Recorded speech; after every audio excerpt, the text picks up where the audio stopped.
Voting is ongoing, and security here is tight. Commissioner of Police Chris Ezike has been going round to ensure that in and out of the Samuel Ogbemudia Stadium are well manned.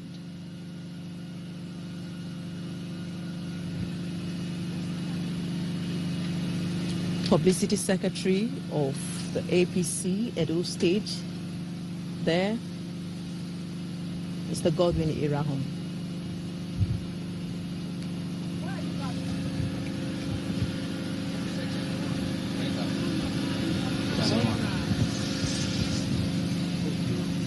There's a man down. It's not there now.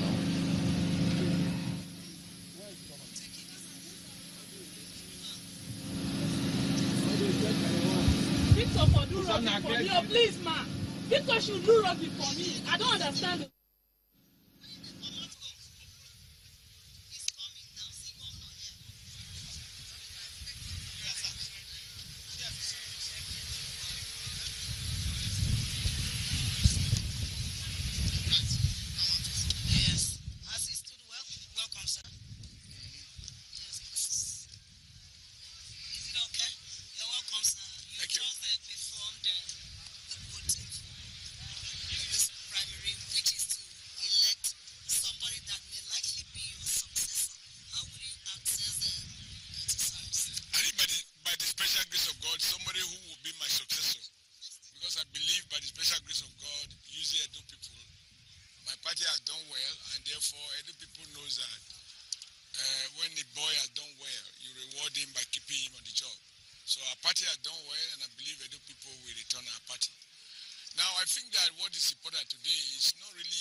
Because accreditation is the foundation for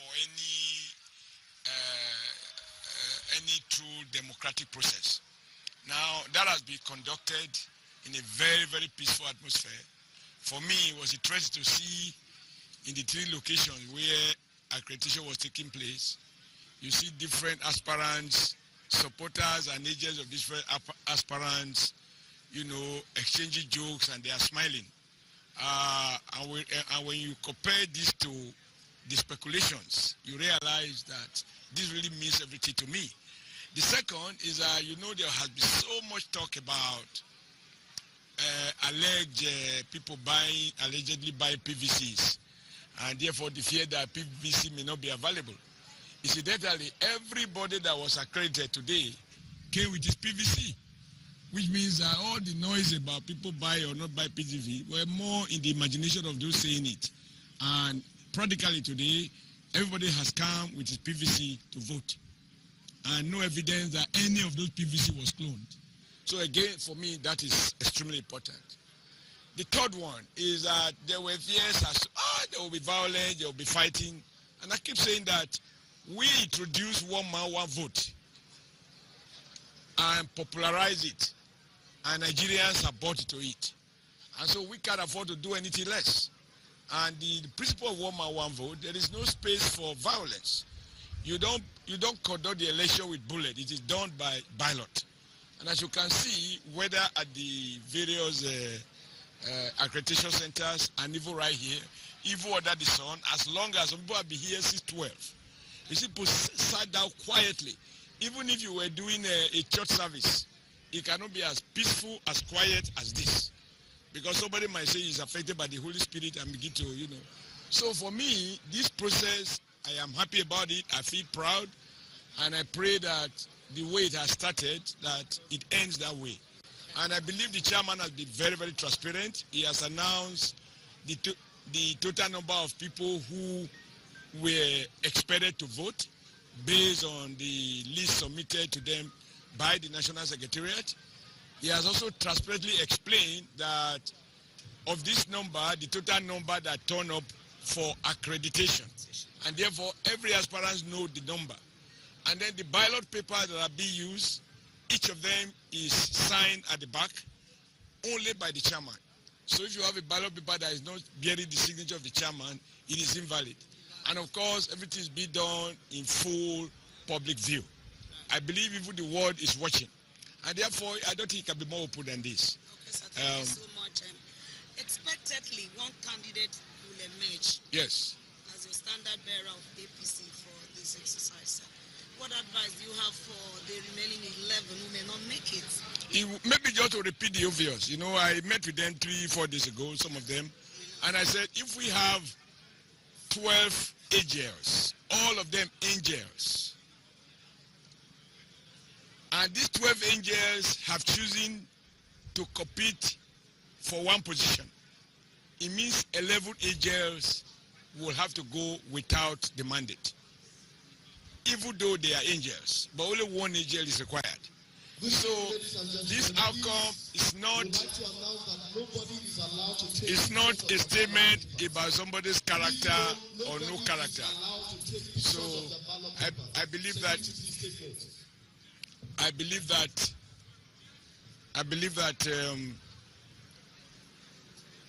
those who step forward to contest, once they were aware that there is more than one candidate, they know that it's a game of chance. You might win, you might not win, and nobody needs to give you reasons why he doesn't prefer you. That is the beauty of democracy and the beauty of secret ballot.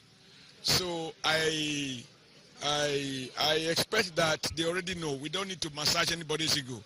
You've exercised your right to contest. The party members have had opportunity to make their choice, and I expect everybody who participated to accept the outcome. Okay, sir. You appear to be a very good party man, given I've seen that right from the morning you've been sitting at the podium there waiting for this very time to vote, which you've done so. I want you to tell us the way forward for APC in Edo State after this exercise. What are we expecting? Well, other party men as they march towards Edo 2016 come September 10th. As I said, we have worked hard not only to earn the trust of Edo people, we have worked even harder to sustain and to service that trust. And it's very clear to me that there is only one way to service that trust between the governed and the government. That is for the government to continue to creatively apply our resources in a way that delivers happiness and prosperity to our people. And that we are doing, incidentally, but also extremely significantly at this point in time. We are one of the perhaps 2, 3, 4 states out of 36 that are able to pay salaries or insist on paying salaries before the end of the month. And we are also on record, even as we speak. We have road projects going on in the 3 senatorial district. We have school projects going on in the 3 senatorial district. We are working at hospital. There's nothing we've said that we have abandoned.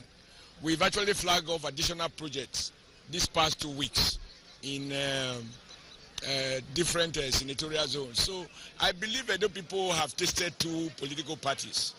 They've had, I believe, the PDP for 10 years, between 1999 and 2008, and then the All Progressive Congress now for 7.5 years. And I'm sure the average Edo person, including children in school, can effortlessly see the difference between our party and the one that governed them before. If you were to be involved in a marriage, in a union, in a marriage, and you have a partner who for 10 years couldn't even help you to have a baby, or couldn't bless you, or God couldn't bless the couple with a baby, and you have